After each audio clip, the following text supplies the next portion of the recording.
Bismillahirrahmanirrahim. Assalamualaikum warahmatullahi wabarakatuh.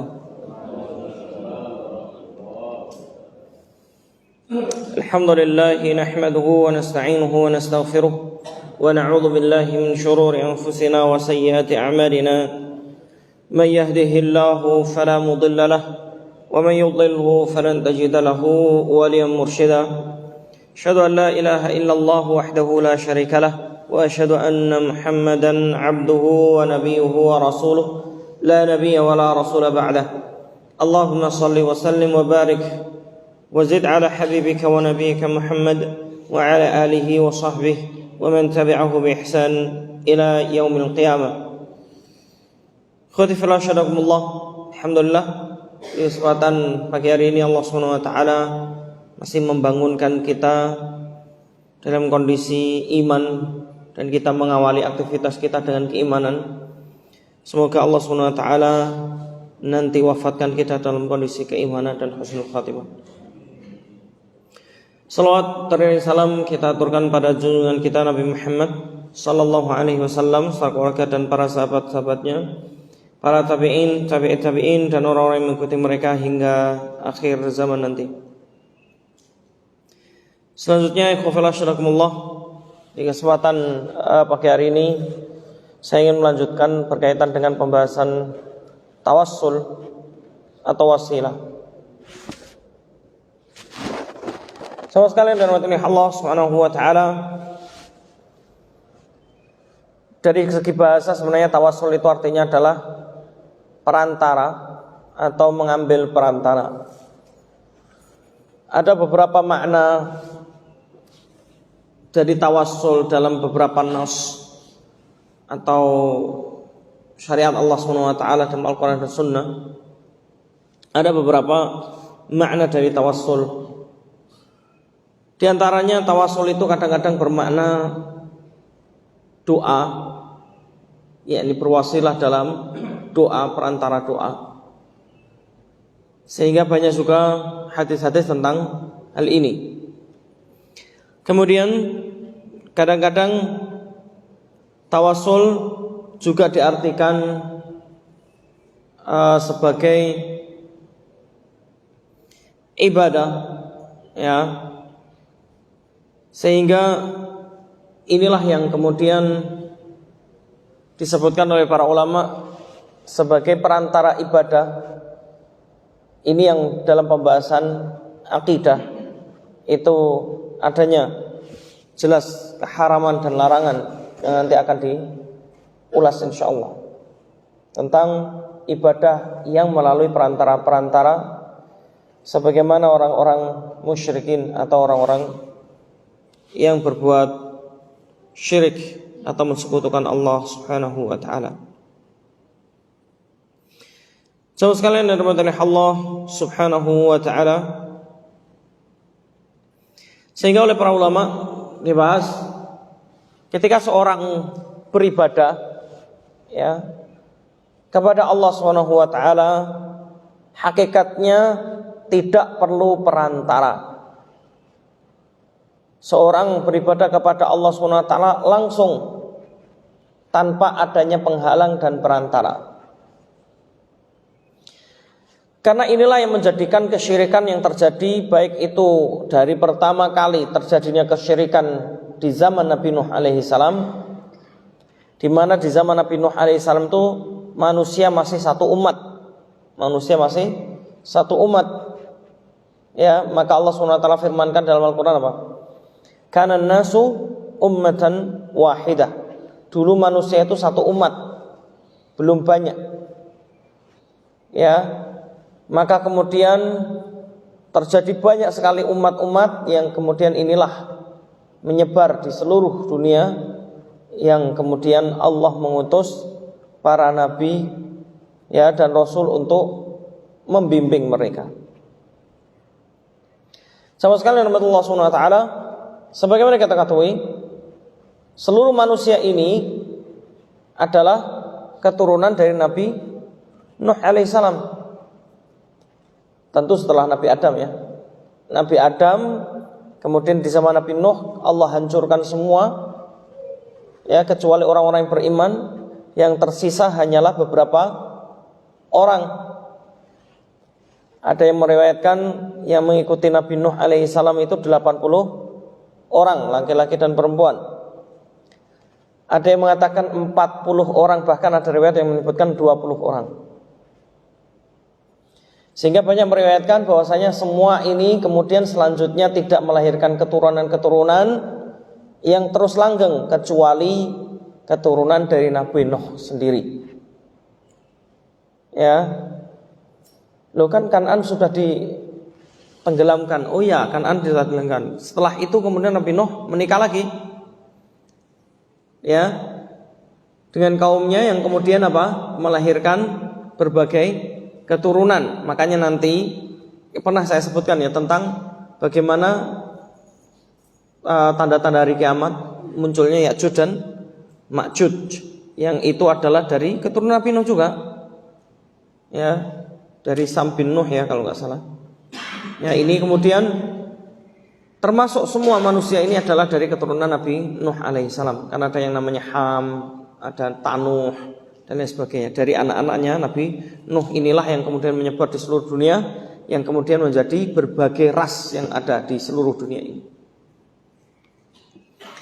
Kemudian jemaah sekalian Allah Subhanahu wa taala, terjadinya awal kesyirikan kan zaman Nabi Nuh, yang kemudian Allah hancurkan semuanya. Namun kemudian terjadinya kesyirikan-kesyirikan yang selanjutnya yang banyak sekali di kalangan manusia. Kenapa?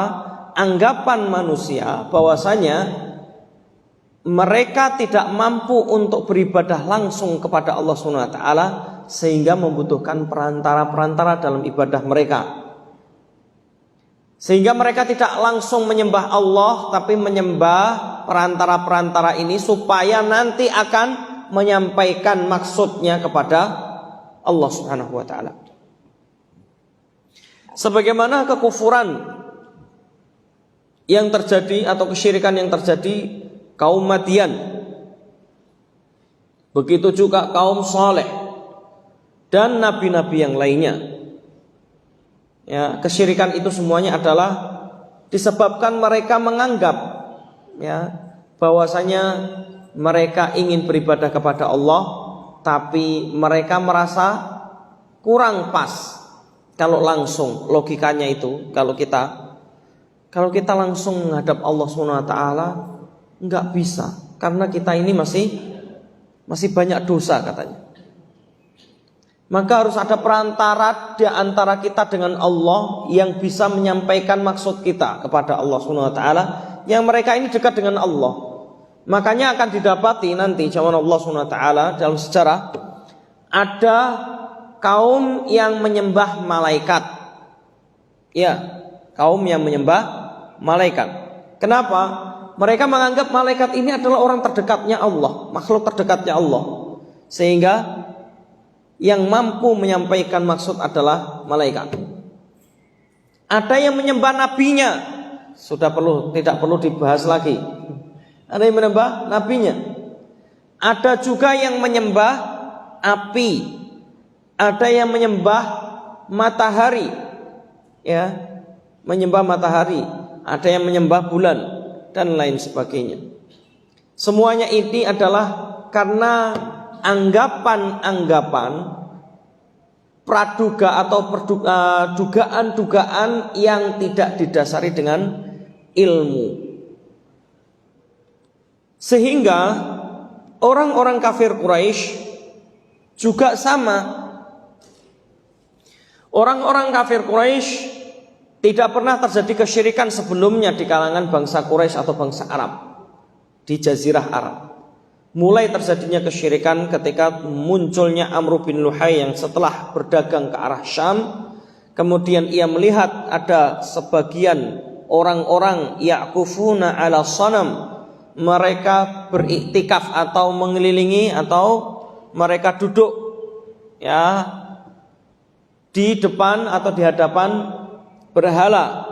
Kemudian inilah yang menjadikan Amr bin Luhai terinspirasi oleh kelakuan orang-orang ini, sehingga tahun berikutnya, perdagangan tahun berikutnya, Amr bin Luhai meminta izin mengambil salah satu berhala untuk dibawa ke Jazirah Arab, sehingga terjadinya kesyirikan di Jazirah Arab pertama kali diajarkan oleh Amr bin Luhai yang mengambil dari Syam. Kemudian orang-orang kafir Quraisy, orang-orang musyrikin, mereka tidak pernah meyakini bahwasannya mereka menyembah berhala. Ya, mereka tidak pernah meyakini mereka itu menyembah berhala atau menyembah patung. Tapi patung-patung itu mereka jadikan sebagai perantara untuk beribadah kepada Allah SWT. Sehingga anggapan mereka patung-patung inilah yakni patung orang-orang soleh.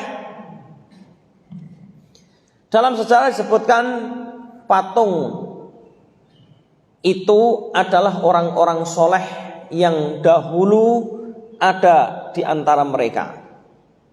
Ya. Ada lagi yang mengatakan nama-nama patung itu diambil dari nama-nama lafaz sifat atau nama Allah Subhanahu wa taala. Nanti kita dapati ada namanya Lata. Ya. Namanya apa? Lata.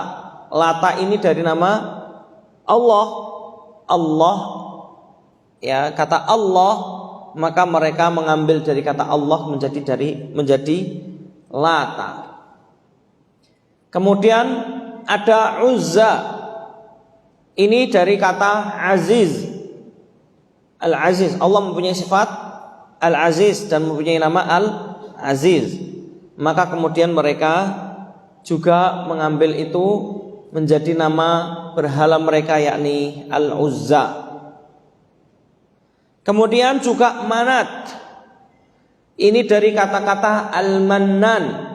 Salah satu sifat Allah adalah Al-Mannan.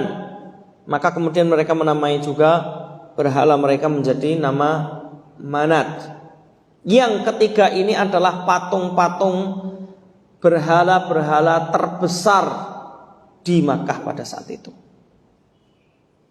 yang kemudian di masa Fathu Mekah oleh Rasulullah SAW dihancurkan semuanya. Ya, 3 patung terbesar. Baik, jemaah yang dirahmati Allah Subhanahu wa taala. Kemudian Allah Subhanahu wa taala menegaskan di dalam Al-Qur'an bahwasanya yang dilakukan oleh mereka ini salah. Beribadah kepada Allah SWT tidak perlu adanya perantara. Tidak perlu adanya perantara. Sehingga beribadah kepada Allah itu langsung. Orang yang menjadikan perantara dalam ibadahnya kepada Allah SWT, maka hakikatnya mereka mengibadahinya. Sebagaimana yang dilakukan oleh kafir Quraisy. Apakah orang kafir Quraisy menganggap mereka itu menyembah berhala itu? Tidak, jelas. Kemarin sudah saya sebutkan. Ma na'buduhum illa liqarribuna ilallahi zulfa. Kami tidak mengibadahi mereka. Kami tidak menyembah mereka. Tapi mereka ini, yakni patung-patung itu, mereka anggap adalah sebagai perantara. Sehingga mereka katakan illa liqarribuna ilallahi zulfa. Mereka ini fungsinya untuk mendekatkan kami kepada Allah sedekat-dekatnya. Kemudian jemaah sekalian yang dirahmati Allah Subhanahu wa taala. Selanjutnya, dalam ibadah kepada Allah Subhanahu wa taala, dalam berbagai bentuk ibadah apapun, karena beribadah kepada Allah, bentuk ketundukan kepada Allah itu berbagai macam bentuk. Ada yang sifatnya adalah ibadah yang fisik, ya, amalul jawarih, sebagaimana sholat, ya, ini ibadah fisik. Fisik kita melakukan aktivitas untuk ritual beribadah, menyembah, ya, tunduk kepada Allah Subhanahu wa taala. Ini sholat. Ada yang sifatnya adalah mal atau harta, ya, dan lain sebagainya. Termasuk di dalamnya adalah kurban, ibadah kurban, ya. Sehingga ini semuanya harus sesuai dengan perintah Allah Subhanahu wa taala dan syariatnya. Maka tidak boleh seorang berkorban, mengorbankan sesuatu ataupun menyembelih sesuatu untuk selain Allah Subhanahu wa taala meskipun diniatkan untuk perantara. Makanya salah satu doa, lafaz doa yang diajarkan Rasulullah SAW, doa iftitah itu kan ada inna salati wa nusuki wa mahyaya wa mamati. Salat dan nusuk itu adalah selalu semua bentuk ibadah. Itu nusuk. Termasuk haji, termasuk kurban dan lain sebagainya. Itu hanya milik Allah. Ya. Tidak boleh seorang berkorban untuk selain Allah Subhanahu wa taala. Sebagaimana yang dilakukan oleh orang-orang kafir terdahulu, termasuk orang-orang musyrikin. Di sana ada sebuah batu, nanti antum dapati di beberapa sejarah. Orang-orang kafir Quraisy itu punya sebuah batu yang namanya batu persembahan. Jadi di situ di atas, kalau istilah orang sekarang namanya apa ya istilahnya? Tempat di situ untuk mempersembahkan, untuk menyembelih hewan-hewan persembahan. Ya. Maka kemudian mereka menyembelih di situ untuk dikorbankan kepada siapa? Kepada Tuhan-Tuhan mereka yang anggapannya sebagai perantara untuk Allah Subhanahu wa taala.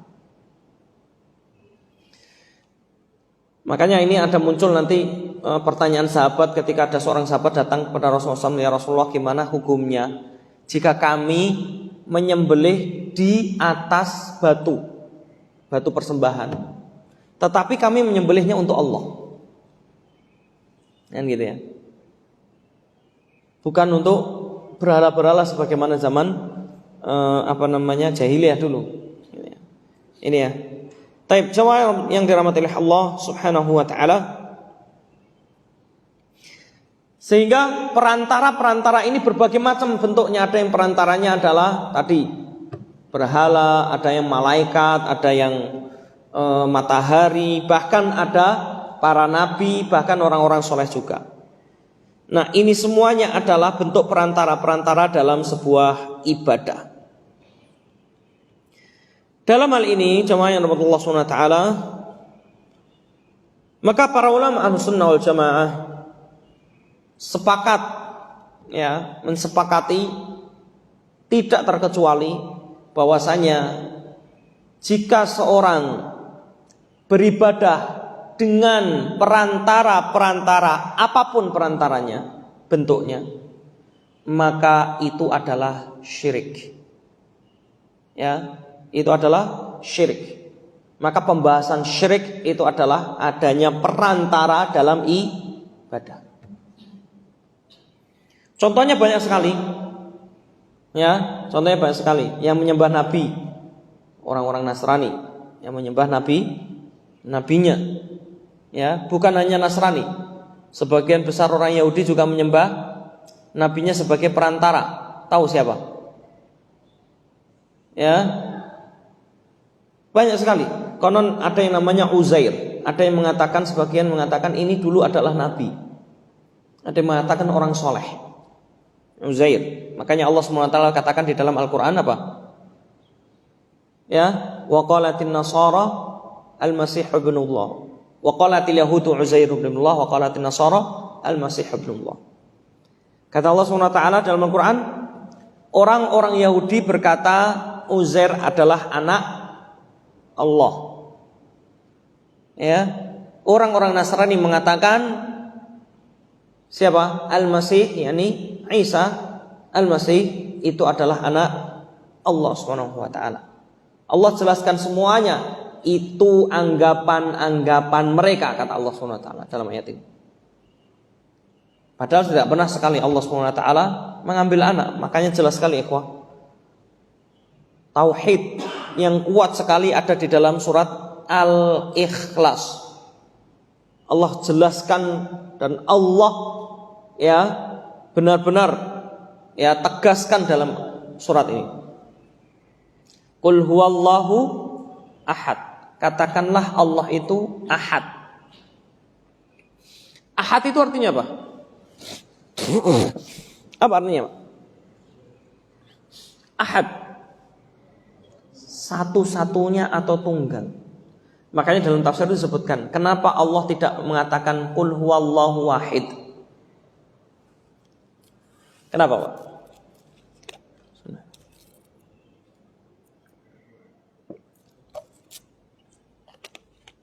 Sama-sama artinya apa? Satu, betul nggak? Apa bedanya, Pak?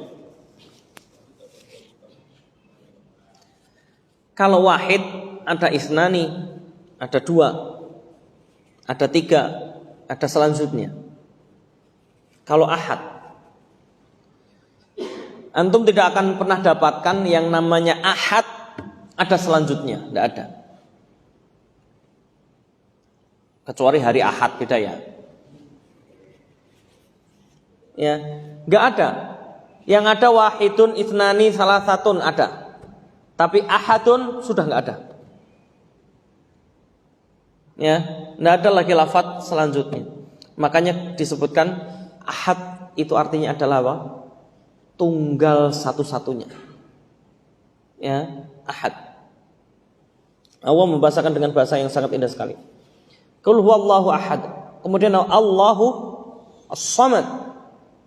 Di sini juga makna supaya orang menghilangkan yang namanya tawasul tadi.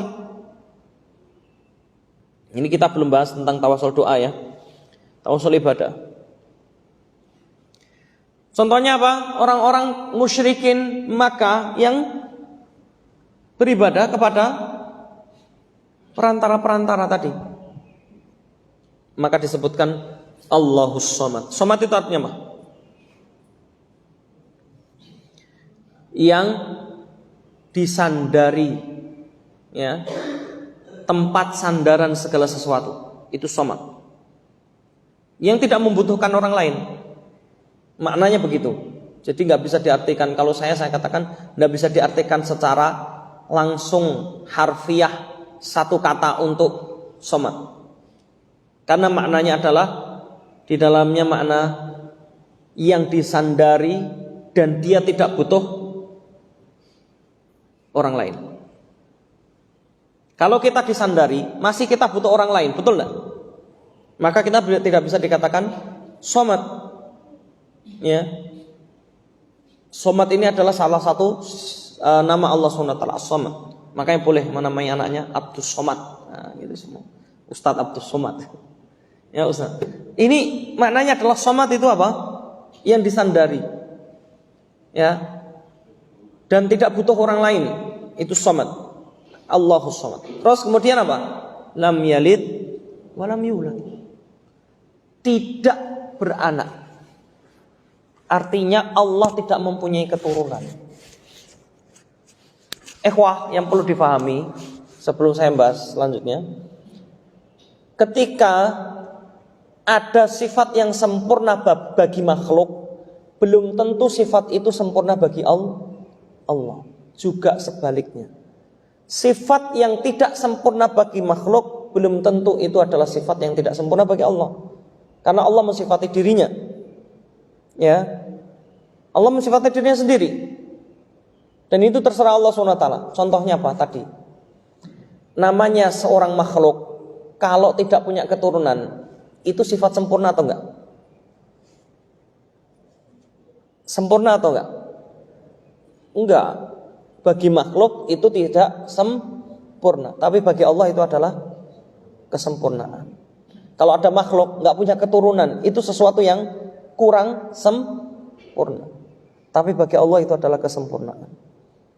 Dan juga sebaliknya bisa jadi juga, ya, sempurna bagi Allah adalah belum tentu sempurna bagi makhluk. Atau ketidaksempurnaan bagi Allah bukan berarti ketidaksempurnaan makhluk. Ya tadi contohnya itu. Tapi bagi manusia yang namanya punya keturunan itu adalah sebuah kesempurnaan. Wallahu ta'ala alam. Ya, tidak semuanya tentunya sama Allah Subhanahu wa taala. Ya. Kemudian Allah Samad, lam yalid wa lam yulad, tidak beranak, berarti Allah tidak mempunyai anak. Kalau ada anggapan orang yang mengatakan bahwasanya Allah mempunyai anak, satu sudah pasti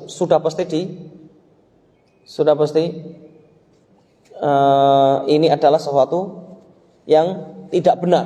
Artinya ini adalah anggapan yang salah pasti, keyakinan yang salah. Kalau Allah punya anak sudah dipastikan. Ya. Termasuk orang-orang yang menganggap seperti ini. Yang kedua juga Allah akan murka. Nanti buka surat Maryam, akhir-akhir surat Maryam.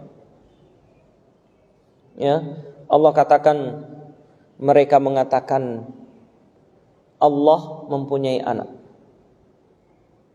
Padahal tidak layak bagi Allah untuk mengambil seorang anak.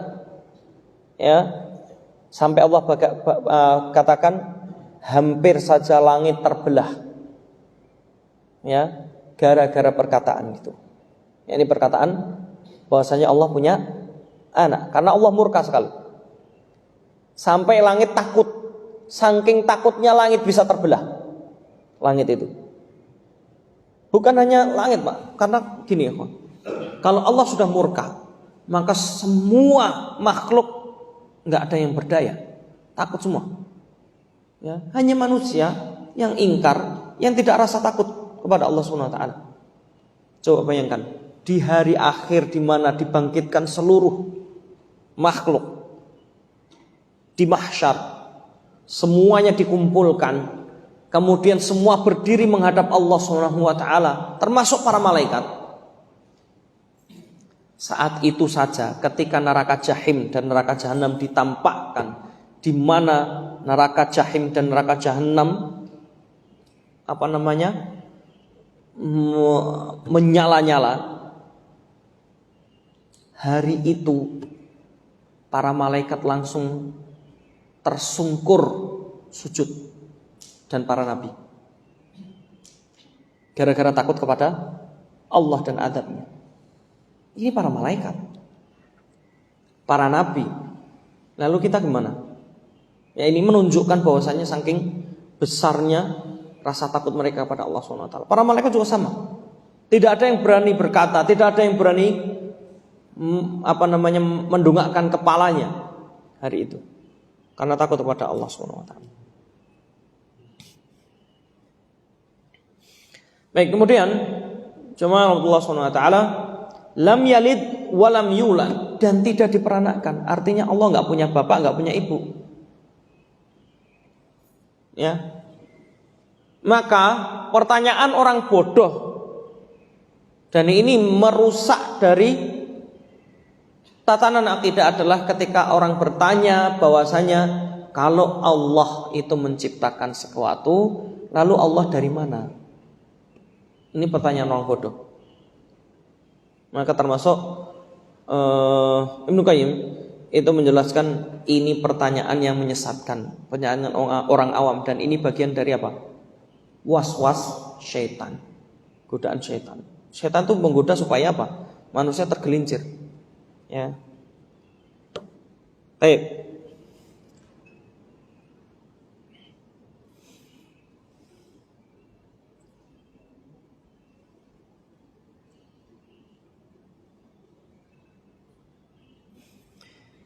Kemudian, jamaah sekalian yang dirahmati oleh Allah Subhanahu wa taala, ini pembahasan berkaitan dengan tadi ya, tawasul atau perantara dalam sebuah ibadah. Selanjutnya ada tawasul atau perantara dalam doa. Ada kekhususan. Kenapa? Karena ada beberapa dalil nanti. Yang pertama yang perlu saya sampaikan adalah, jemaah sekalian yang dirahmati oleh Allah Subhanahu wa taala, kenapa dibedakan padahal doa bagian dari ibadah? Betul enggak? Doa adalah bagian dari ibadah. Tetapi bedanya, kalau doa adalah sebuah permintaan kepada Allah SWT, sedangkan ibadah adalah sebuah ritual penghambaan murni. Tetapi kalau doa itu ada unsur di mana dia minta kepada Allah Subhanahu wa taala. Sehingga dibedakan.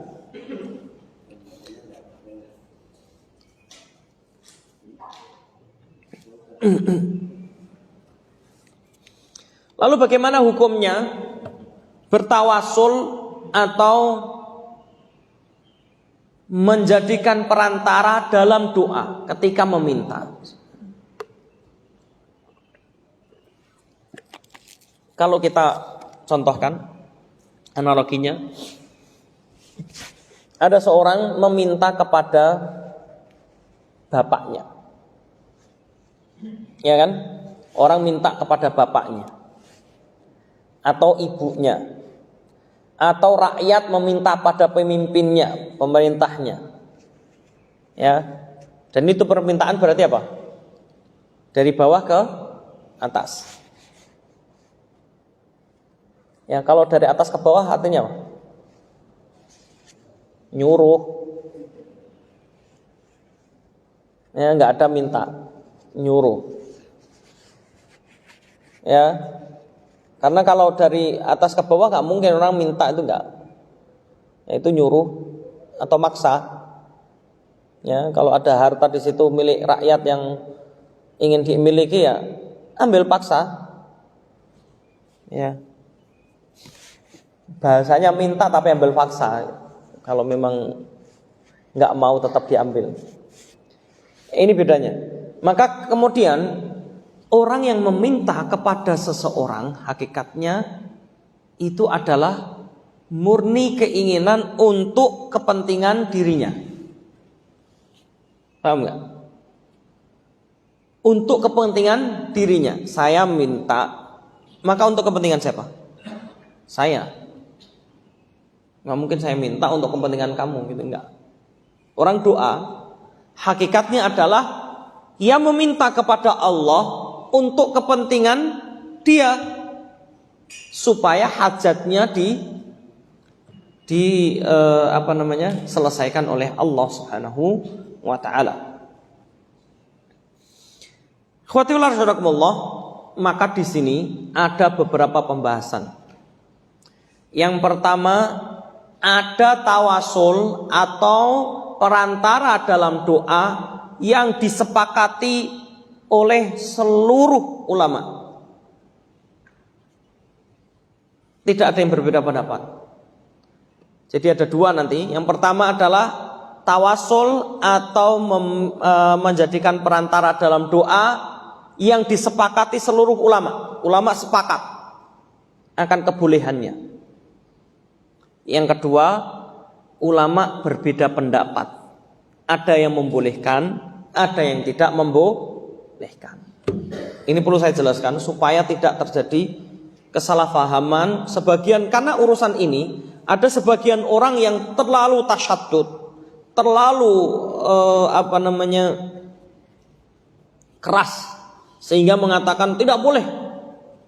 Padahal dalil ada yang mengatakan, menunjukkan bahwasanya itu adanya kebolehan, ya, dan lain sebagainya dalam urusan tawasul doa. Ingat ya, tawasul dalam doa, bukan dalam ibadah. Ibadah sepakat ulama Ahlussunnah wal Jamaah. Artinya apa? Ulama Ahlussunnah wal Jamaah. Kenapa saya katakan seperti itu? Ulama, nanti ada yang dikatakan ulama tapi pemahamannya tidak sesuai Sebagaimana orang-orang, mohon maaf saya sebutkan nama kelompoknya, orang-orang Syiah.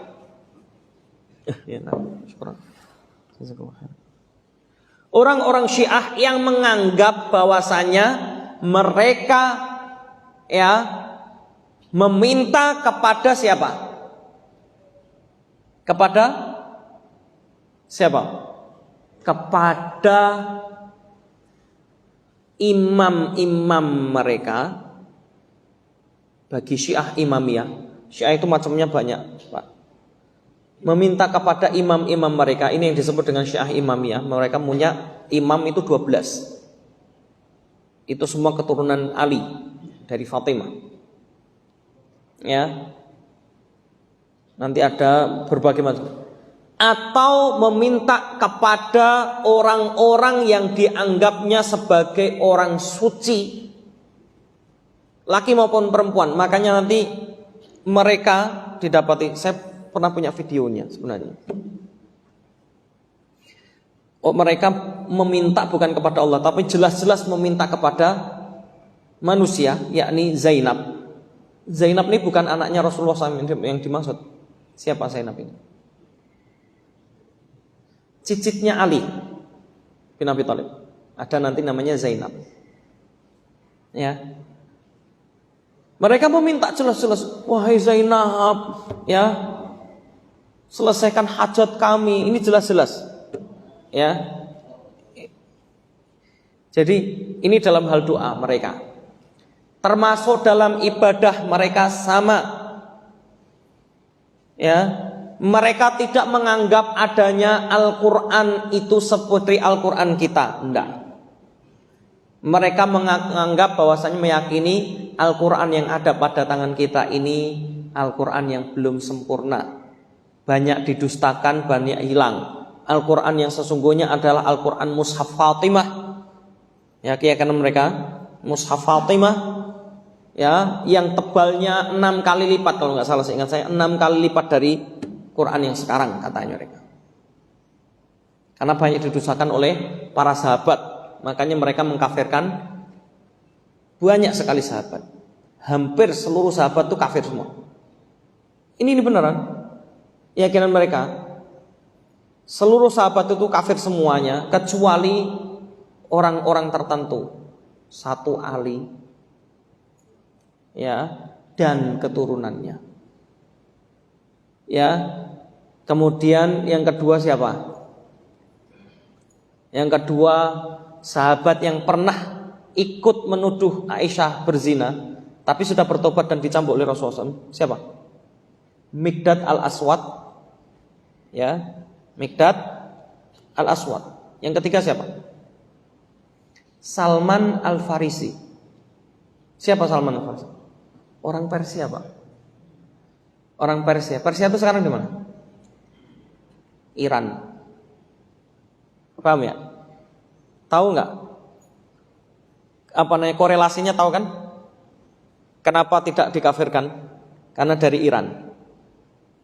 Ya, Salman al-Farisi. Ya, selain itu mereka mengkafirkan mereka semuanya, hanya terkecuali itu tadi. Ya. Adapun anehnya yang diagungkan hanya keturunan Ali, itu pun hanya dari jalur Husain. Kan unik ya, lucu ya. Itu pun cuma dari jalur Husain. Padahal anaknya Ali yang dari Fatimah ada 2. Siapa? Hasan dan Husain. Kenapa dari Hasan tidak dianggap? Karena istrinya Hasan banyak, anaknya juga banyak dari berbagai istri. Mohon maaf, bukan berarti istrinya banyak itu anggapannya jelek ya. Enggak. Satu, Hasan bin Ali itu nikah berkali-kali. Ini paham ini? Nikah berkali-kali bukan sesuatu aib ya Pak. Selama nikahnya maksimal 4. Al-Quran juga mengatakan boleh ini 4. Ya. Ya, cuman Hasan bin Ali ini orangnya sangat zuhud sekali terhadap dunia, dia ogah. Maka sering banyak sekali yang diceraikan istrinya. Kenapa? Karena tidak ada, jarang istri yang kuat.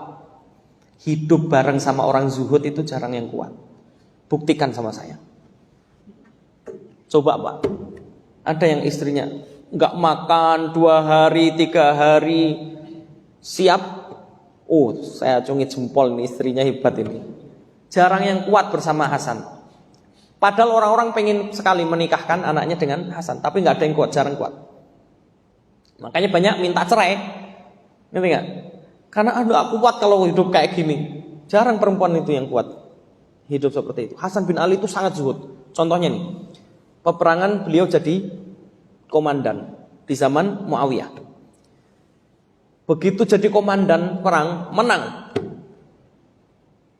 Kemudian apa? Dihadiahi oleh Muawiyah. Hadiahnya tahu nggak? Berapa? Oh, nggak sembarang hadiah. 1 peti besar emas semuanya. 1. Bukan itu, nggak cukup itu. Tambah lagi apa? Baju perang terbaik saat itu. Paling mahal. Baju perang dan perangkatan perang. Ya, itu dihadiahkan untuk Hasan bin Ali. Kata Hasan bin Ali, memandangnya dengan sinis. Karena melihat dunia itu hina. Makanya kemudian ada seorang prajurit melihat ini, itu bagus sekali baju perangnya, ini emasnya berkilau gitu kan. Hasan bin Ali lihat, kamu suka itu? Iya, sukalah. Ambil semuanya. Itu diambil semuanya. Suruh ambil semuanya. Hasan bin Ali tidak mengambilnya sedikit pun. Coba, rezeki di depan mata, nggak sudi. Itu Hasan bin Ali. Ya, makanya. Tapi anehnya, keturunan Hasan yang begitu banyak sekali tidak dianggap satupun. Yang saya sebutkan tadi termasuk Zainab dan lain sebagainya. Ini dari keturunan siapa? Husain. Karena Husain ya menikah istrinya itu seingat saya cuma 1 atau 2 seingat saya. 2 atau berapa? Pokoknya sedikit. Keturunannya juga jalurnya sedikit. Ya, wallahu a'lam bishawab. Banyak sekali pembahasan tentang ini. Artinya orang-orang Syiah berbeda akidahnya dengan kita. Makanya saya katakan Ahlus Sunnah wal Jamaah karena memang tidak sama. Ya, kita masih mengakui Nabi yang sama. Ya, perbedaan fikih itu biasa. Anda yang sesuatu. Ya, para ulama pun berbeda dalam urusan fikih. Ya, nggak mungkin sama, susah. Nggak mungkin sama. Mau disamakan jadi satu, nggak bakal bisa. Karena Rasulullah juga mengajarkan berbagai macam bentuk. Masalah doa iftitah saja, berapa modelnya? Saya tanya, berapa modelnya? Banyak sekali. Yang kita kenal mungkin cuma 2, padahal tidak banyak sekali. Itu dari segi doa iftitah, belum yang lainnya. Ya, oke. Kemudian, sama sekali yang dirahmati Allah Subhanahu wa taala, para ulama sepakat ya urusan tadi tawassul, mengambil perantara dalam ibadah, semuanya adalah syirik. Sepakat ini. Kalau ada yang nggak sepakat ya sudah beda berarti. Ya, berarti bukan Ahlussunnah wal Jamaah. Nah, kemudian yang tawassul atau mengambil perantara dalam doa ini ada 2 macam. 1 muttafaq alaih yang disepakati oleh para ulama. Yang kedua adalah mukhtalaf yang adanya perbedaan pendapat di kalangan ulama. Yang kita bahas dulu adalah yang muttafaq, yang disepakati. Tidak dipungkiri seorang berdoa meminta kepada Allah Subhanahu wa taala tentunya ingin sekali permintaannya dikabulkan. Betul enggak? Namanya minta ya pengen dikabulkan. Kalau Jarir, salah seorang penyair di kalangan di masa dinasti Bani Umayyah, begitu dinasti Bani Umayyah berpindah kepada Umar bin Abdul Aziz, karena saat itu putra mahkota masih kecil. Jadi ulama sepakat bahwa pemimpinan tidak bisa diberikan kepada anak kecil yang belum balik, nggak boleh. Maka pada saat dia balik baru diberikan kepemimpinan. Nah, maka bingung, nggak boleh vakum dari kepemimpinan. Maka kemudian ulama saat itu berkumpul, sepakatlah dipilih Umar bin Abdul Aziz, salah seorang ulama. Kenapa? Umar bin Abdul Aziz masih ada dalam lingkaran kerajaan, yaitu apa? Istrinya adalah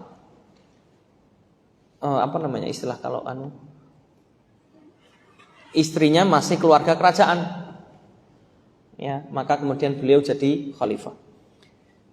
Tapi lihatlah, begitu jadi khalifah, semua berebut untuk nemui. Salah satunya Jarir, datang minta, kata Umar bin Abdul Aziz, nanti yang lemah-lemah dulu.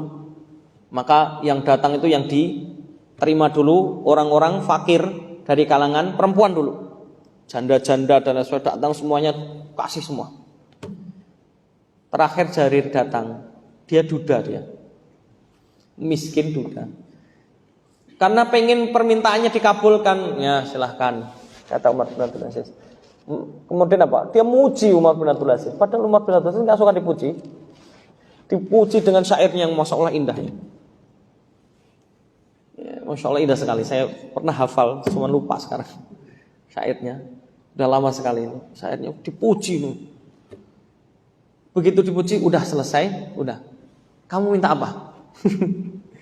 Ya saya kan budak, miskin lagi, nggak ada apa-apa. Ya apalah. Gimana pemerintah ngasih kita? Akhirnya disuplai. Itu Jarir. Kan ketika seorang minta, itu pengen apa? Dikabulkan.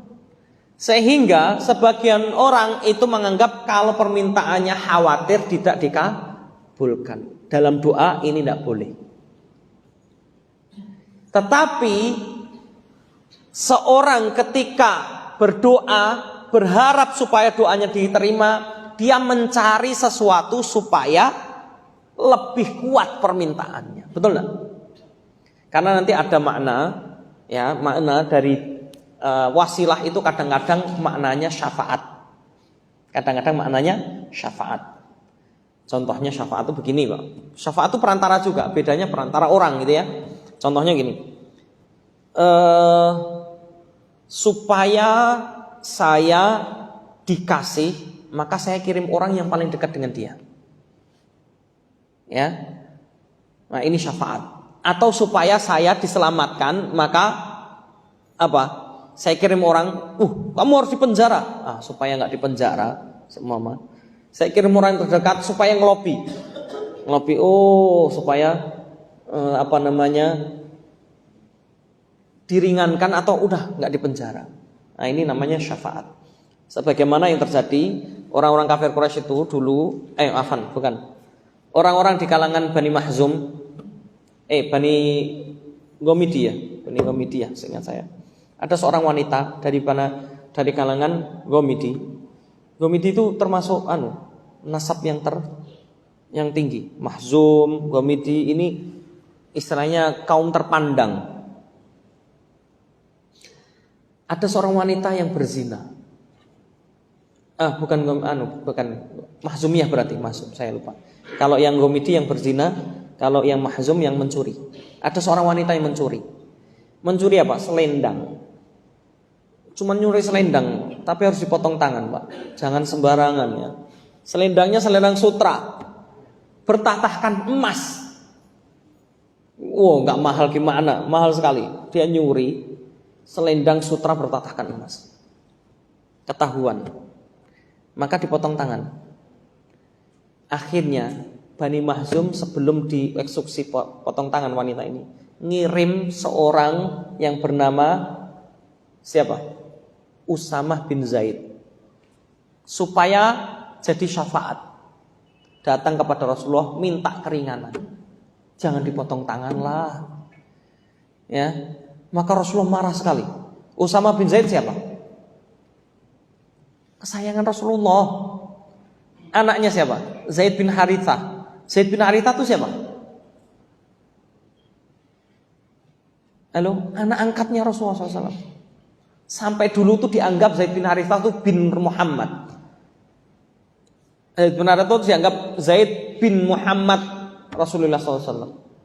Turun ayat melarang itu. Akhirnya tetap Zaid bin Harithah. Anak angkatnya Rasulullah, dia dari kecil udah dari apa ya istilahnya, bersama Rasulullah SAW. Ini Zaid bin Harithah. Nah, punya anak namanya Usama bin Zaid. Nah, Usama bin Zaid ini kesayangan Rasulullah SAW. Maka Rasulullah marah. Kamu memberikan syafaat terhadap had Allah SWT, keputusan Allah, nggak bisa. Jangankan kamu, anak kandungnya yang paling disayang yakni Fatimah, ya, itu mencuri, saya yang akan motong tangannya sendiri. Itu kata Rasulullah SAW. Jadi dalam hukum Islam itu tidak ada yang namanya pilih kasih. Dalam hukum Islam itu nggak ada yang namanya nepotisme, nggak ada. Ya. Ini Usama bin Zaid. Nah, maka kemudian apa? Dipotong tangannya wanita ini, Bani Mahzum. Nah, ini namanya syafaat. Usama bin Zaid sebagai meminta syafaat, sebagai syafaat perantara. Ini juga artinya. Tapi di sini adalah kaitan dengan doa permintaan. Ketika seorang meminta, maka adanya perantara. Yang disepakati sesuai dengan hadis itu ada 3. Sebagaimana hadis ini sahih dan diriwayatkan oleh Bukhari dan Muslim, ini hadis sahih dan ulama sepakat akan kebolehannya. Tidak ada yang berbeda. Satu adalah meminta kepada Allah melalui perantara apa? Orang soleh. Melalui perantara orang soleh yang masih hidup. Ya, ini ulama sepakat.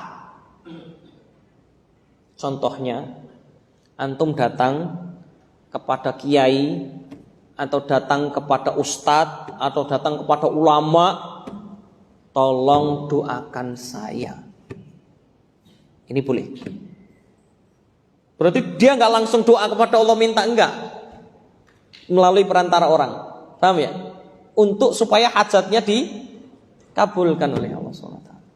Ini boleh, ya. Sebagaimana para sahabat dahulu, kalau minta sesuatu hajat yang sangat penting, mereka minta kepada Rasulullah. Contohnya, suatu ketika Rasulullah SAW pernah khutbah Jumat. Lagi khutbah Jumat, ya, sedang khutbah Jumat ini, tiba-tiba datang seorang Arab Badui, ya, datang kemudian masuk masjid karena dia agak telat. Rasulullah sudah naik mimbar, sudah khutbah, sambil melaporkan, ya Rasulullah, gitu ya, ini lagi khutbah. Dia ngomong, boleh nggak? Boleh, Pak. Nanti perhatikan. Ada beberapa pengecualian. Bolehnya ngomong di kala khutbah itu beberapa hal. Ini salah satunya. Jadi dalilnya ini. Kemudian dia ngomong, ya Rasulullah, wahai Rasulullah, halakatil an'am. Binatang ternak mati semua. Ya. Kemudian mengatakan wajafatil ard. Tanah kering semuanya, tandus, rumput dan tanaman mati semuanya. Maksudnya apa? Kekeringan panjang yang tidak pernah ada hujan. Itu terjadi. Akhirnya apa? Binatang ternak pada mati, udah nggak dapat makanan sama sekali. Kemudian mengatakan, ya Rasulullah, mintakan kepada Allah supaya Allah menurunkan hujan. Jadi kalau orang istisqa boleh minta hujan, di kala khutbah di sini minta doa supaya untuk kemaslahatan umum itu boleh. Lagi khutbah, ya kan siapa lagi yang paling khotibnya ini Rasulullah SAW. Maka kemudian Rasulullah SAW menengadahkan tangannya ke langit, seraya meminta hujan. Belum selesai doanya Rasulullah SAW, hujan turun. Ya, hujannya turun. Akhirnya apa? Selesai. Hajatnya selesai. Maka kemudian apa? Selama 1 pekan itu hujan terus turun, nggak berhenti-berhenti. Itu Masya Allah. Hujannya turun nggak berhenti sama sekali. Akhirnya banjir. Ya, akhirnya banjir. Banjir bandang itu. Akhirnya apa? Binatang ternak pada mati. Kenapa? Kebanjiran.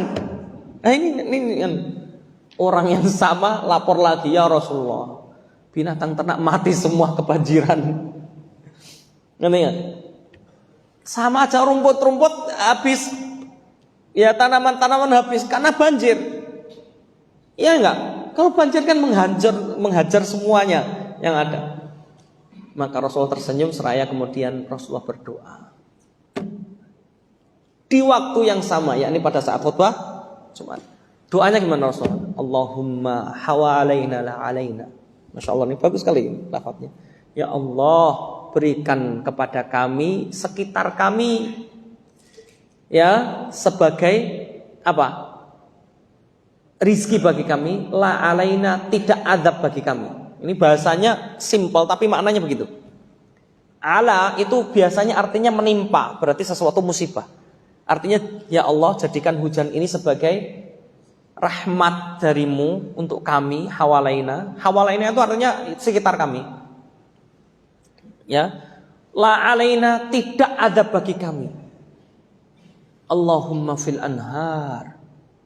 Ya Allah, turunkanlah di sungai-sungai, di kebun-kebun dan lain sebagainya. Saya agak lupa lafaz redaksinya. Yang selanjutnya, kemudian apa? Tiba-tiba hujan itu turun pilih-pilih. Dan ini terjadi. Jadi hujan itu hanya di kebun-kebun, di sungai-sungai, di tempat penampungan air gitu doang. Ya, selebihnya tidak ada hujan. Unik. Ini terjadi. Sehingga disebutkan dalam sejarah itu, sampai disebutkan dalam hadis itu, semua orang melihat bagaimana hujan itu turun hanya pada tempat-tempat tertentu. Akhirnya banjirnya hilang, Pak. Ya, sehingga muncul tumbuhan-tumbuhan, nggak banjir kan? Akhirnya bisa hidup, langsungkan hidup. Ini contohnya. Contoh lain, melalui orang soleh yang masih hidup, apalagi Rasulullah SAW yang paling soleh ya. Karena orang soleh pun boleh. Contoh lain masih pada Rasulullah SAW.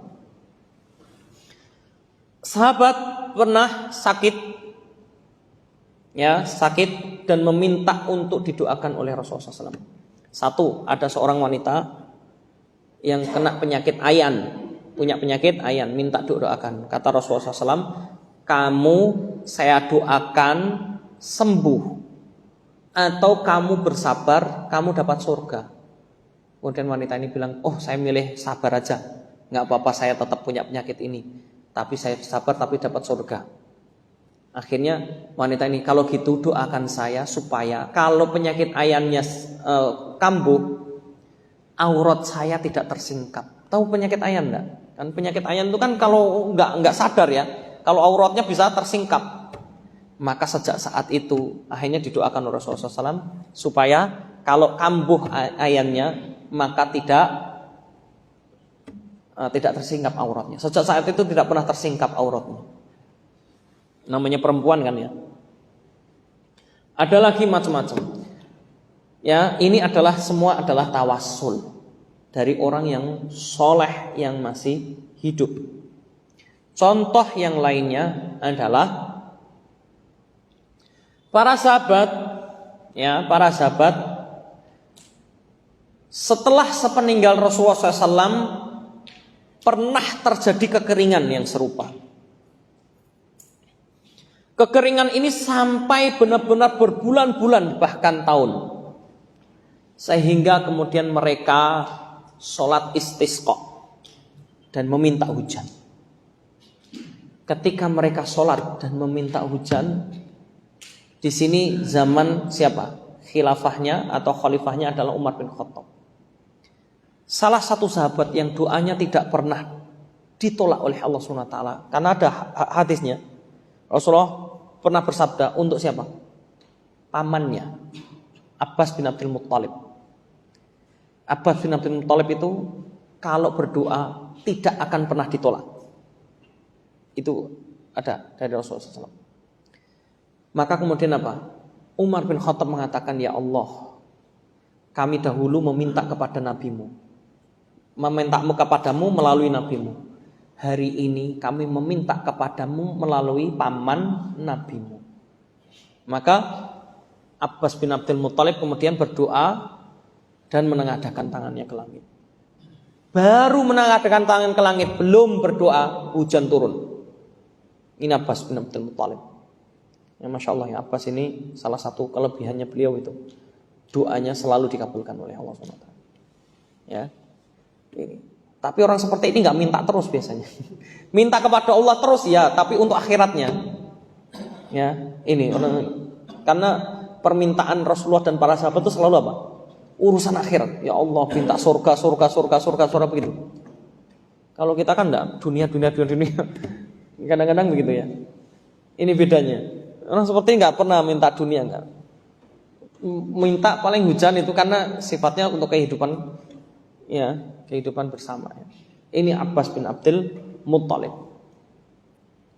Kemudian termasuk di zaman-zaman setelahnya, ya, termasuk dinasti Bani Abbasiyah, di mana di kalangan Bani Abbasiyah mereka ketika terjadi kekeringan, ya, ataupun terjadi terkena wabah, ya, dan lain sebagainya, mereka memintanya kepada siapa? Mereka datang pada ulama mereka supaya didoakan, ya, supaya didoakan. Ini Masya Allah, ulama itu menjadi rujukan, termasuk doa. Itu zaman itu Masya Allah, benar-benar ulama itu dijunjung tinggi, dan ulama adalah orang-orang yang warok terhadap dunia dan kepemimpinan. Itu ulama, ya, Masya Allah. Sehingga kemudian apa? Sehingga mereka selalu datang kepada ulama-ulama mereka, ya. Termasuk salah satunya nanti ada Ibnu Hajar al-Asqalani. Ibnu Hajar al-Asqalani yang nulis kitab Fathul Bari, ya, yang menjelaskan kitab Sahih Bukhari, itu beliau juga sama. Dulu di zaman beliau terjadi wabah besar. Yang kedua setelah masa Umar bin Khattab. Di masa Umar bin Khattab ada wabah apa? Bukan corona, tapi apa? Ta'un. Wabah ta'un. Ada wabah ta'un. Kemudian selesai dengan izin Allah SWT dalam waktu yang singkat. Ya, tadinya lama itu, nggak selesai. Karena apa? Pemimpinnya waktu itu pertama apa? Abu Ubaidah bin Jarrah. Terjadi dialog besar, panjang sama Umar bin Khattab, debat. Biasa itu debat, tapi nggak baperan orang dulu ya. Ya, debat kemudian, akhirnya menghujat terus dari belakang ngomong. Nggak, kalau dulu nggak. Debat itu, ya, perbedaan pendapat antara Umar dan Abu Ubaidah. Abu Ubaidah menganggap ini sudah takdir. Ngapain ente lari dari takdir? Ya, kata Abu Ubaidah bin Jarrah, takdir Allah ini kematian karena ta'un, mati syahid. Ya, nggak perlu kita lari dari takdir. Kalau memang Allah menakdirkan kita mati, udah mati. Kata Umar bin Khattab, iya, perkataanmu benar. Ya, ini takdir dan kematian karena ta'un itu mati syahid. Maka kata Umar, tapi saya lari dari takdir menuju takdir yang lainnya. Ngerti nggak? Ini kata Umar bin Khattab, ya. Itu kan dialog di perbatasan, ya, perbatasan antara Syam, waktu itu terjadi di Syam, perbatasan Syam. Nah, kemudian Umar bin Khattab radhiyallahu anhu mengatakan, sebagaimana seorang yang kau dapati seorang penggembala yang berada di tanah yang tandus, kemudian dia mencari tempat yang lebih subur, maka dia lari dari takdir satu menuju takdir yang lainnya. Perbedaan pendapat biasa. Akhirnya kemudian apa? Sudah dibiarkan oleh Umar pergi balik ke Madinah, nggak jadi masuk Syam, nggak jadi. Maka kemudian apa? Abu Ubaidah bin Jarrah meninggal dunia karena apa? Ya, taun. Kena taun, meninggal. Ganti lagi Mu'ad bin Jabal, kena taun, mati. Akhirnya oleh Umar bin Khattab, ini harus orang yang cerdas ini. Harus orang yang bisa memandang, bukan hanya sekedar memimpin, tapi dia orang yang punya visi yang hebat ini. Dipilihlah siapa? Amr bin As. Amr bin As begitu dipilih menjadi pemimpin di Syam, mikir-mikir, wah dak-dik-duk-dar juga nih, mati juga ini nanti. Maka kemudian apa? Iya, Amr bin As, beliau tinggal di perbatasan. Maka di perbatasan dia instruksikan, semua yang kena dipetakan, petakan, dah. Semua tetap di rumahnya. Suplai bantuan dikirim, ya, bantuan makanan dan lain sebagainya. Ini sistem lockdown pertama kali ini. Tapi lockdownnya bagus, ya. Kemudian orang-orang sudah yang tidak kena pergi, kemudian kumpul di tempat tersendiri. Maka dikumpulkan di sebuah pegunungan, ya. Nah, disitulah kumpul. Setelah itu apa? Enggak butuh waktu berbulan-bulan, bertahun-tahun. Yang kena taun meninggal semuanya, ya. Yang tadi yang belum kena, yang dia di lockdown di pegunungan ini kemudian selamat semua. Kemudian taun selesai. Tidak seperti corona yang berlarut-larut, ya. Itu yang terjadi. Ya, ini masya Allah pemimpin yang hebat ini. Selesai, wah seneng. Ini jamaah Allah SWT. Ya, di saat itu Ibnu Hajar juga sama. Waktu itu Ibnu Hajar disuruh oleh pemimpin khalifah, ayo kita datang istighosah akbar di lapangan. Istighosah kubro istilahnya. Apa yang dikatakan? Tidak. Ibnu Hajar punya statement sendiri. Hari ini semua netaplah di rumah kalian.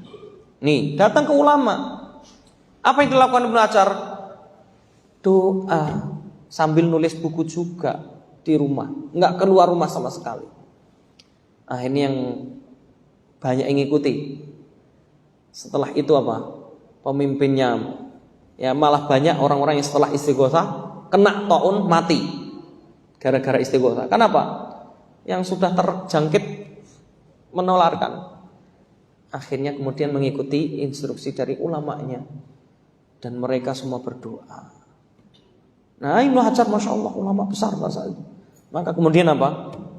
Dengan izin Allah, Allah hilangkan taun itu setelah lockdown. Semuanya hilangkan taun. Yang kena mati semua, ya. Yang tidak kena karena mereka melockdown di suatu tempat, akhirnya selesai. Enggak butuh bertahun-tahun, ya. Ini. Jadi datang ke ulama mereka. Ya, semuanya datang ke ulama mereka. Ulamanya benar-benar ulama, ya, yang memberikan ketentraman bagi masyarakatnya. Ini ulama, ya. Wallahu a'lam bishawab. Ternyata sudah jam segini, ya. Mohon maaf ya kalau sampai panjang dan lebar. Ini saja dari saya. Insyaallah kita lanjutkan masih pada tawassul karena pembahasannya agak panjang, ya. Maka saya agak berlanjut supaya tidak salah dalam memahami, karena nanti ada yang mukhtalaf, yang diperdebatkan di antara ulama, tapi bukan berarti kemudian kita langsung menjudge itu salah, tidak. Ya. Itu wallahu a'lam bishawab. Ada pertanyaan enggak?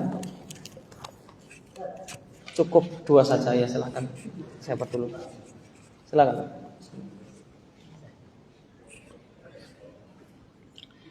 Ini Ustaz, apa namanya? Batasan syirik itu apakah dalam hal ibadah saja atau ada hal-hal yang lain? Kemudian yang kedua Ustadz, mengenai imam atau mazhab yang kita ketahui kan ada 4 ya. Nah mungkin kalau kita flashback pada masa itu kan banyak sekali ulama yang punya integritas atau intelijensia yang sangat tinggi. Pertanyaannya, dinilai dari perspektif atau sudut pandang apa sehingga dalam konteks ini hanya 4 mazhab yang menjadi barometer? Ya. Itu Ustadz.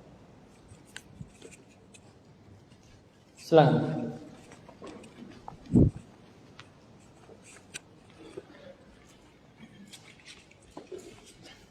Assalamualaikum warahmatullahi wabarakatuh. Waalaikumsalam. Langsung saja Pak Ustadz, pertanyaan kami tadi kaitannya dengan seorang sahabat menanyakan kepada langsung Rasulullah SAW pada waktu dia khotib. Nah, yang saya tanyakan, umpama kita khotib tersebut kan tidak membaca yang rukun-rukun itu, umpamanya langsung saja seperti khutbah itu langsung seperti ceramah. Nah, bolehkah Mengingatkan. kami menegur dan cara menegurnya bagaimana? Satu. Yang kedua, tadi cerita kaitannya dengan Nabi Adam alaihissalam itu kan bermacam-macam. Ada yang Muslim, ada yang kafir.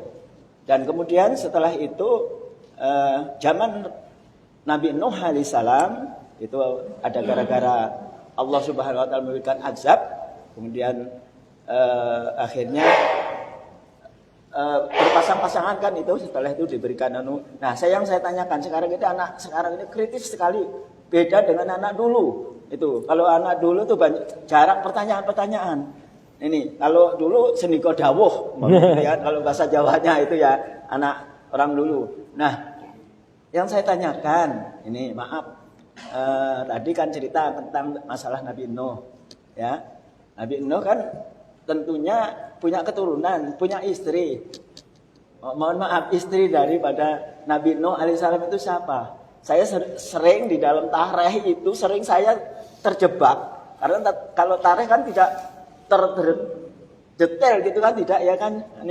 Ini banyak yang kami ini pernah, saya seorang guru, ya saya terjebak karena banyak pertanyaan-pertanyaan. Kalau zaman sekarang, ini anak-anak sekarang kritis betul, kalau dulu enggak. Ini dua saja pertanyaan kami, mohon. Ini bukan ngetes Pak Yai, bukan. Ini saya tanya karena saya juga pernah ditanyakan. Saya kira itu saja, mohon maaf. Kami akhiri wabil taufiq wal hidayah. Assalamualaikum warahmatullahi wabarakatuh. Baik, pertanyaan pertama saya agak lupa malam. Oh ya, batasan syirik. Batasan syirik itu apakah dalam urusan ibadah atau urusan yang lainnya? Iya, urusan ibadah. Ya, urusan ibadah itu kesyirikan. Jadi kalau bukan urusan ibadah maka tidak ada urusannya syirik dan tidak. Contohnya apa? Antum naik motor, ada urusan syirik nggak? Enggak, kecuali nanti ada urusan ibadahnya. Jika motor ini diniatkan apa, beda lagi. Ngerti nggak? Jadi kalau jika urusan sudah ibadah, itu adalah urusan syirikan, karena syirikan adalah kaitan dengan ibadah, Pak. Jadi batasannya cuma, tapi urusan dunia enggak. Ya, antum naik motor, naik mobil, enggak ada urusan. Itu hal dunia, enggak masalah. Dan itu enggak masalah, kita boleh halal selama itu halal. Ya, itu wallahu a'lam bishawab. Kemudian yang kedua adalah madhab, kaitan dengan madhab. Kan banyak madhab, kenapa kok batasannya 4? Kok kenapa ada hanya 4 yang? Pak, sebenarnya gini Pak, yang perlu saya sampaikan, madhab itu banyak. Dulu tuh ulama banyak sekali. Dari ada Az-Zuhri, ada Al-Auza'i, ada macam-macam, ada Ibrahim An-Nakhai, ya. Kemudian ada madhab-madhab Sufyan Ats-Tsauri, ya. Kemudian banyak sekali madhab itu, banyak sekali. Termasuk di Mesir nanti yang gurunya Imam Syafi'i namanya Al-Laits bin Sa'ad. Al-Laits bin Sa'ad itu, masya Allah, ya. Ini semuanya punya madhab. Madhab itu apa? Sebelum saya ngomong, nanti nggak tahu madhab itu apa. Madhab itu artinya dari dhahaba, artinya pergi, artinya tempat berpijak, tempat berjaga untuk pergi. Artinya cara menyimpulkan sebuah dalil sehingga muncul kesimpulan hukum, itu madhab. Paham ya? Maka cara berpikirnya para ulama dahulu berbeda-beda dalam memahami sebuah dalil. Maka punya apa? Punya sistem masing-masing, punya model masing-masing. Contoh, Abu Hanifah itu lebih memilih dalil umum Ya, jika tidak ada dalil khusus, dari situ disimpulkan kesimpulan-kesimpulan yang ini akan menaungi banyak hukum. Akhirnya ini dianggap sebagai madrasah ra'i, madrasah akal atau pendapat. Sehingga muncullah, ya, kenapa? Maklum, didasari apa? Beliau berada di Irak. Irak dulu banyak fitnah, banyak orang memalsukan hadis. Sehingga susah sekali untuk mempercayai orang. Kalau enggak orang terpercaya benar-benar, maka tidak pernah diterima hadis dari orang sembarangan. Kalau enggak orang ini terpercaya dan terkenal, maka sedikit sekali yang didapati dari hadis oleh Abu Hanifah. Bisa dipahami ya dari sini. Ini satu. Madrasahnya Imam Malik enggak, pokoknya dalil khusus, enggak ada dalil sudah. Gitu ya. Kadang-kadang ya. Ini Imam Malik. Terus nanti ada menyimpulkan, contohnya lain adalah begini. Di madhab Imam Malik ada istilah amalu ahlil Madinah, perbuatan penduduk Madinah. Kok bisa perbuatan penduduk Madinah dijadikan dalil? Penduduk Madinah tidak melaksanakan ini, berarti ini tidak ada. Loh, kok bisa dijadikan dalil? Perlu dipahami dulu kenapa beliau menjadikan dalil. Karena beliau berada di Madinah. Satu, Madinah itu di zaman Umar, kemudian Abu Bakar, dan selanjutnya ya, Abu Bakar, Umar, Utsman dan Ali, itu banyak orang-orang hebat, orang-orang ulama besar, dan mereka masih nyambung riwayatnya kepada Rasulullah SAW, dan riwayatnya masih pendek, jalur periwayatannya masih pendek. Ya, contohnya Imam Malik. Ini adalah jalur periwayatan paling pendek dan paling sahih menurut Imam Bukhari. Jika riwayat itu dari Malik, Nafi', Ibnu Umar. Karena Ibnu Umar punya murid yang namanya Nafi', Nafi' punya murid namanya Malik, Imam Malik. Jadi dekat sekali. Ibnu Umar sahabat sudah langsung kepada Rasulullah SAW. Jadi riwayatnya masih banyak yang pendek. Beda dengan yang di tempat-tempat yang lain, riwayatnya bisa jadi lebih panjang. Semakin panjang riwayatnya, semakin kemungkinan untuk didustakan lebih besar. Bisa dipahami enggak? Dan penduduk Madinah masih thikoh. Thikoh itu apa ya? Masih konsisten dalam memegang ajaran yang diajarkan oleh para ulama mereka di kalangan sahabat dan tabi'in. Makanya Imam Malik beranggapan penduduk Madinah itu melaksanakan seluruh syariat. Maka kalau ada, enggak. Kalau ada berarti itu dalil, gitu loh. Bisa dipahami ya? Nah, ini contoh. Jadi berbeda-beda dalam menyimpulkan dan menghukumi sebuah hukum. Imam Syafi'i menggabungkan antara Imam Malik, Imam Abu Hanifah. Pakai dalil, tapi juga pakai akal. Makanya kemudian muncul kesimpulan, kenapa tidak sah sholat Jumat kalau jumlah orangnya tidak sampai 40. Minimal 40 orang. Kalau belum sampai 40 orang, nggak sah sholat Jumat. Paham ya? Dalilnya apa? Beliau masih akal. Oh, sejarahnya terjadinya sholat Jumat dan disyariatkan sholat Jumat pertama kali, jumlah sahabat saat itu berapa orang? 40 orang. Paham gak? Sehingga apa? Kalau begitu berarti 40 orang itu minimal. Bisa dipahami gak? Imam Ahmad enggak, yang penting seperti sholat Jumat itu adalah seperti sholat jamaah. Berarti apa? 2 orang sudah cukup. Wajib Jumat. Itu kata Imam Ahmad. Ya beda lagi ya dalam nah, dulu tuh banyak. Kenapa kok cuma 4 sampai kepada kita? Karena hampir seluruh madhab yang ada saat itu, seluruh ulama kesimpulan dari mereka punya murid-murid. Tapi hampir semuanya tidak banyak menyebarkan sampai ke berbagai penjuru. Murid-muridnya ya stay di situ, nggak banyak kemana-mana. Tersebar nggak? Ya nggak tersebar. Stay di situ. Ibaratnya stay di Tangerang terus paling cuman ke Jakarta ya Jabodetabek doang dah. Nyebarnya di situ doang. Makanya terserah. Nah, 4 mazhab ini menyebar ke seluruh dunia. Abu Hanifah, makanya sampai dikatakan oleh Imam Syafi'i ketika pertama kali datang ke berbagai tempat, tidak saya dapati di setiap sudut di dunia ini kecuali ada mazhabnya Abu Hanifah. Kenapa? Abu Hanifah saudagar, Pak.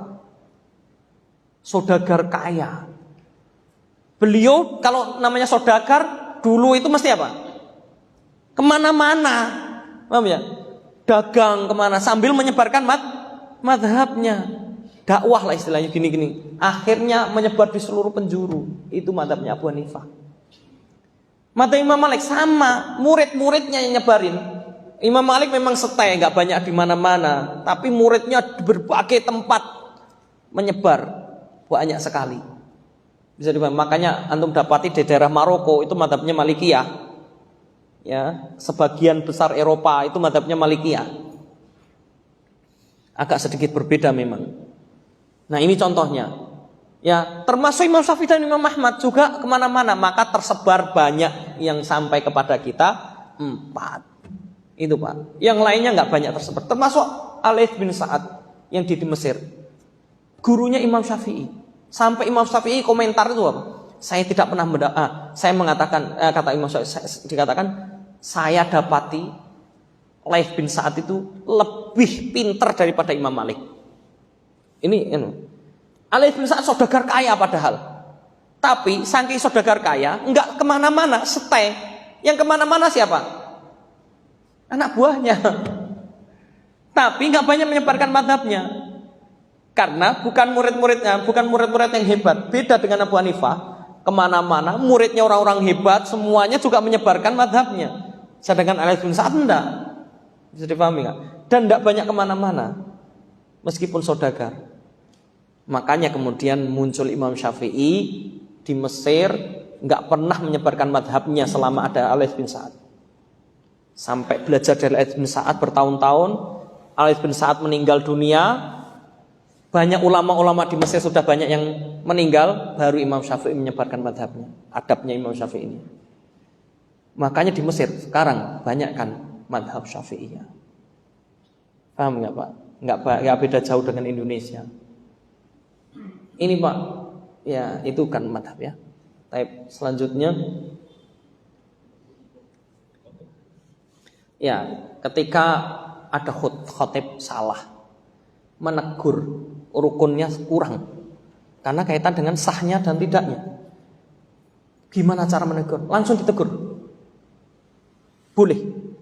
Makanya saya sebutkan, kapan boleh ngomong di saat khotbah? 1, minta doa yang kaitan dengan maslahat umum, istisqa. Ya, istisqa terkait dengan istisqa. Atau seumpama minta untuk adanya karena kita lagi dibantai oleh orang-orang kafir, minta doa. Nah, itu boleh. Yang kedua adalah instruksi atau minta penjelasan sesuatu yang nggak paham. Ini pernah terjadi di zaman Umar bin Khattab. Lagi khutbah kemudian ada orang Badui nanya, karena nggak paham, maka dijelaskan oleh Umar bin Khattab. Termasuk tadi, kalau khotibnya nggak bisa, salah terkait rukun berarti nggak sah loh Pak. Khotib itu harus paham, makanya pilih khotib yang bagus Pak. Saya tidak termasuk yang bagus ya, nggak usah dipilih. Nggak, maksudnya harus paham, orang yang paham Pak tentang rukun dan syariat dalam khutbah. Nggak bisa sembarangan. Orang bagus khutbahnya ngomong tapi nggak tahu rukunnya, wah bahaya. Ya. Tadi gimana instruksi langsung? Belum sholawat, seumpama. Sampaikan, tidak apa-apa. Di Indonesia masalahnya nggak begitu familiar dengan hal seperti ini. Langsung mungkin bisa dihujat, malah rame, malah gagal. Ini pernah terjadi Pak, saya di Semarang 2 kali. Ini saya ceritakan kisah nyata. Waktu itu kita sedang bersama teman sholat Jumat karena kita lagi habis biasa beli sesuatu, ya, karena waktunya Jumat kita segera datang. Kita udah nunggu khotibnya lama datang tergopoh-gopoh, kemudian khutbah. Begitu khutbah, dia sambil amma ba'du. Lama sekali amma ba'dunya tuh berkali-kali kan teman-teman. Sambil ngerogoh-ngerogoh sakunya kayaknya kalau saya lihat ya. Ternyata kepeannya ketinggalan. Ini terjadi demi Allah. Amma ba'du, bingung dia. Dicari-cari enggak ada. Amma ba'du enggak selesai. Nah, jangan cari khotib yang begini ya. Akhirnya Pak, bubar tuh Jumatan Pak. Karena dia bingung. Akhirnya Pak, turun dia. Bingung kan, dia nggak bisa ngomong apa-apa. Ya, makanya jangan tergiur dengan gelar. Padahal gelarnya mantap itu Pak. Saya nggak perlu sebutkan nama dan lain sebagainya. Ya, itu terjadi. Saya astagfirullah. Saya sama teman saya tuh istighfar. Ini gimana? Beneran, saya udah khawatir ini bubar nih, bubar. Hanya pada ke masjid yang lainnya. Pengurus dihujat itu sama jamaah. Pengurusnya nggak becus ini, nyari khotib kayak gini gitu ya. Iya benar, nyata tadi. Yang kedua mirip tapi berbeda kasusnya. Lagi khutbah, namanya di masjid kampung itu biasanya Pak, nggak pakai AC Pak, ini dingin banget kalau sini mah. Ya itu pakai kipas, kepeannya terbang Pak. Ini nyata Pak, bener Pak, kepeannya terbang Pak. Dia pakai kertas terbang, karena kena kipasnya. Pas mungkin dia megangnya saya nggak terbang. Saya kenapa rame-rame? Ternyata dia turun ngambil dulu, Pak. Ngambil. Maaf, pakai maaf ngambil. Waduh. Khotbah Jumat itu sakral loh. Ini terjadi. Ini terjadi. Ya, orang kalau nggak paham, padahal sebenarnya khotbah Jumat, kalau semua nggak paham, nggak punya materi apa-apa tadi, udah selesai aja. Takwa selesai, doa selesai sebenarnya, rukunnya sudah selesai. Bingungin, tambah nggak beres kan? Ya, coba, ini terjadi loh Pak. Nyata ini tahun berapa ya? Saya lupa, 90 berapa saya lupa, sekitar 98 seingat saya. Tahun 98 atau hampir 2000 pokoknya. Sebelum krisis moneter. Krisis moneter itu kapan? 99 ya? 98 ya? Ya, pas berarti 98. Sebelum krisis. Pas sebelum krisis saya ingat. Itu. Karena waktu itu kesempatan harga murah kan. Enggak, pokoknya belum naik semuanya harga itu waktu itu. Itu ingat betul saya. Masya Allah. Ini Pak, boleh langsung diingatkan Pak. Karena ada beberapa khotib yang lupa. Ya, meskipun ada juga yang bodoh terhadap ini. Ya, begitu Pak.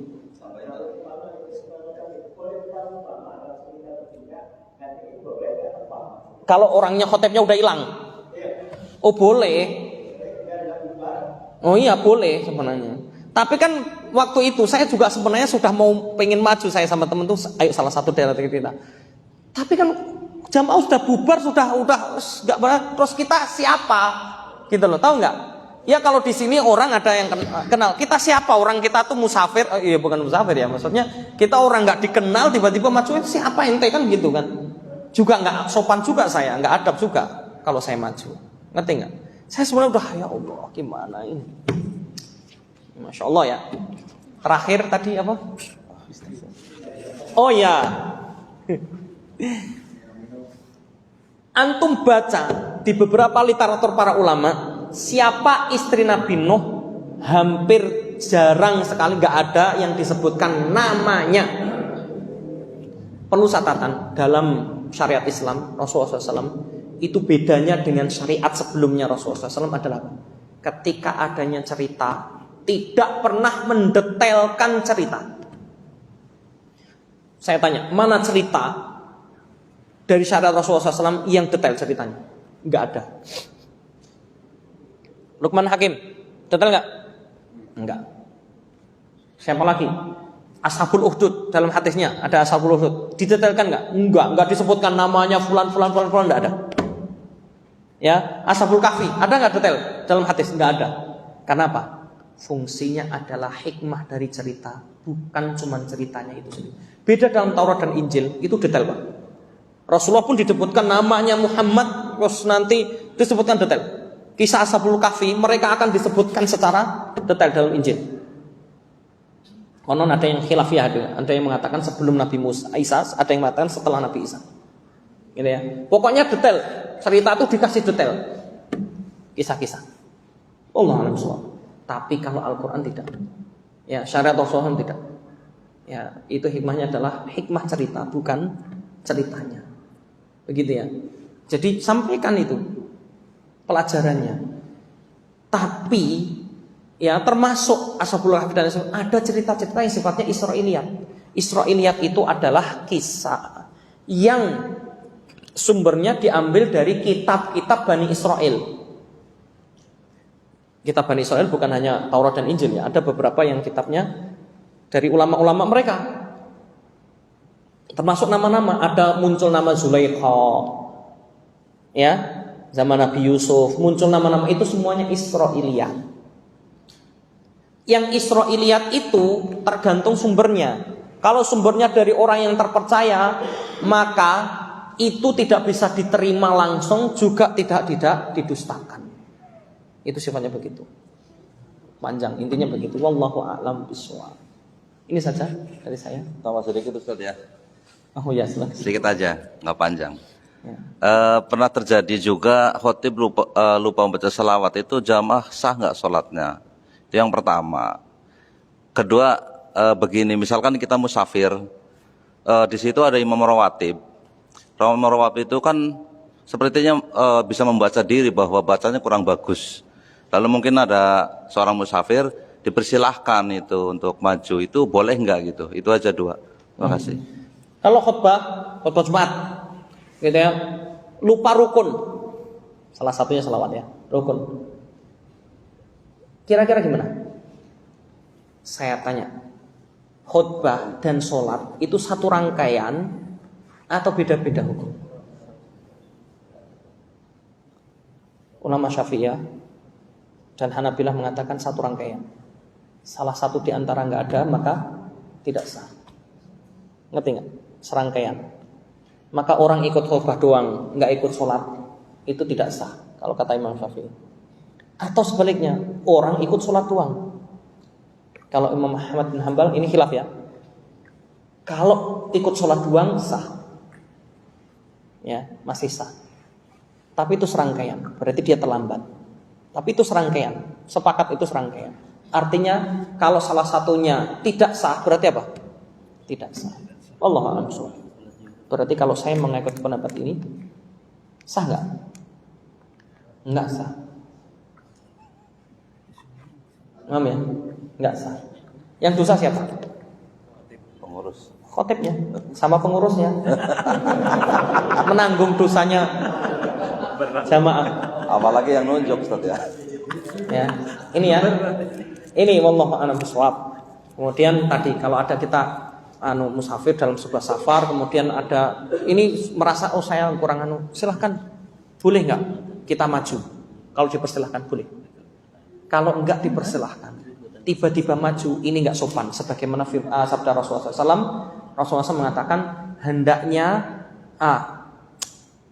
janganlah kalian la ya umma ahadukum atau la yusalliyan ahadukum ala qaumin fi apa bahasanya saya lupa. Redaksinya. Janganlah engkau mengimami mengsolati jamaah, maksudnya mengimami pada kaum di daerahnya, di bawah kekuasaannya. Maksudnya apa? Di daerahnya. Kalau kita nggak dipersilahkan, jangan maju. Contohnya saya datang ke sini, ini bukan saya nih, udah ada imam rawatibnya. Kemudian saya tiba-tiba maju, PD-nya saya maju. Sah nggak? Nggak boleh. Haram hukum. Karena Rasulullah sembarang. Ada yang mengatakan makruh, ada yang mengatakan haram. Nggak boleh. Kalau saya dipersilahkan, ya berarti ini sudah ada kebolehan. Karena ini biasa. Dulu juga ada orang yang menganggap oh ini beliau siapa, silahkan dipersilahkan, boleh. Boleh. Ya. Ini wallahu a'lam bishawab. Jadi termasuk di salam safar atau di mana saja. Saya akhiri dengan doa majelis. Subhanallah, alhamdulillah, sallallahu alaihi wa sallam. Assalamualaikum warahmatullahi wabarakatuh.